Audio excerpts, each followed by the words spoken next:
শিলচর বিধানসভার 2323 জন সুবিধা প্রাপকের মধ্যে প্রধানমন্ত্রী আবাসের অনুমোদন পত্র বিতরণ। শিলচর বিধানসভার 2323 জন সুবিধা প্রাপকের মধ্যে প্রধানমন্ত্রী আবাসের অনুমোদন পত্র বিতরণ করলেন বিধায়ক দীপায়ন চক্রবর্তী। এদিন রাজ্যের পলাশবাড়ি থেকে এই কর্মসূচির সূচনা করেন মুখ্যমন্ত্রী হিমন্ত বিশ্ব শর্মা। এ উপলক্ষে শিলচরের মেহেরপুরে এক সভার আয়োজন করা হয়। এই সভায় সুবিধা প্রাপকদের হাতে অনুমোদন পত্র তুলে দেন বিধায়ক সহ অন্যান্যরা। সভায় অন্যান্যদের মধ্যে উপস্থিত ছিলেন জেলা পরিষদের সিইও প্রণব বরা, বিডিও প্রবীণ মাহুতা, মঞ্জুল দেব, রামকৃষ্ণ সিনহা, চামেলি পাল, গোপাল দাস প্রমুখ। Bureau report Barak vision.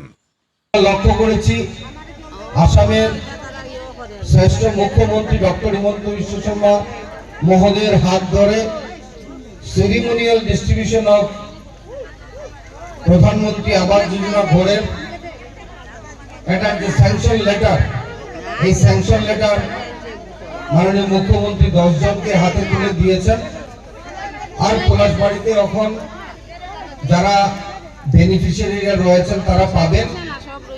আর এইভাবে প্রত্যেক আসাম রাজ্যের বিধানসভাতে বেনিফিশিয়ারিদের হাতে এই স্যাংশন লেটার তুলে দেওয়ার লক্ষ্যে শিলচর বিধানসভাতেও এই অনুষ্ঠান চলছে। আপনারা জানেন যে প্রধানমন্ত্রী আবাস যোজনা, যে যারা গরিব শ্রেণীর লোক, যারা একটি যদি ঘরের ছাদ থাকে তাহলে তাদের ছেলে মেয়েদের পড়াশোনার জন্য তারা চিন্তা করতে পারবেন, তারা দুটি ভাত সুন্দর করে খেয়ে বাঁচতে পারবেন।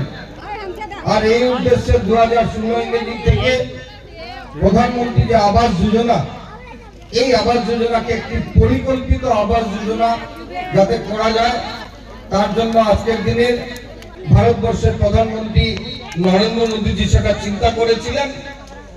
আর উনি কি চিন্তা করেছিলেন আপনাদের মনে আছে যে আগে প্রধানমন্ত্রী আবাস যোজনার নাম ছিল ইন্দিরা আবাস। আর এই ইন্দিরা আবাসে আপনাদের মনে আছে যে 10,000, 20,000, 25,000 টাকা দেওয়া হতো। আর এই 10, 20,000, 25,000 টাকার থেকেও কংগ্রেসীরা আপনাদের থেকে ভরপুর টাকা নিয়ে তাদের নিজেদের পেট বড় করেছেন। আর আপনাদের ঘরের কোনো ব্যবস্থা ওনারা করে দিতে সক্ষম হয়নি। আর আমরা লক্ষ্য করেছি যে 25,000, 30,000 টাকা দিয়ে একটি ঘর কোনোভাবেই বানানো সম্ভব না, যার জন্য আমাদের সম্মানের প্রধানমন্ত্রী নরেন্দ্র মোদীজি উনি চিন্তা করেছেন যে রুরালে 1,30,000 করে দেওয়া হচ্ছে, আর আরবানে সেই ঘরের যে অ্যামাউন্ট, সেই অ্যামাউন্ট আরো বেশি রয়েছে।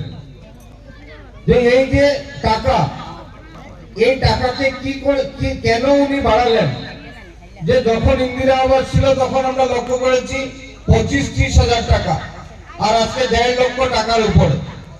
কেন 1.5 লক্ষ টাকার উপরে? যে একটি ঘর কিভাবে পরিকল্পিত ঘর হতে পারে তার জন্য উনি এই চিন্তা করে এই ব্যবস্থা করেছেন।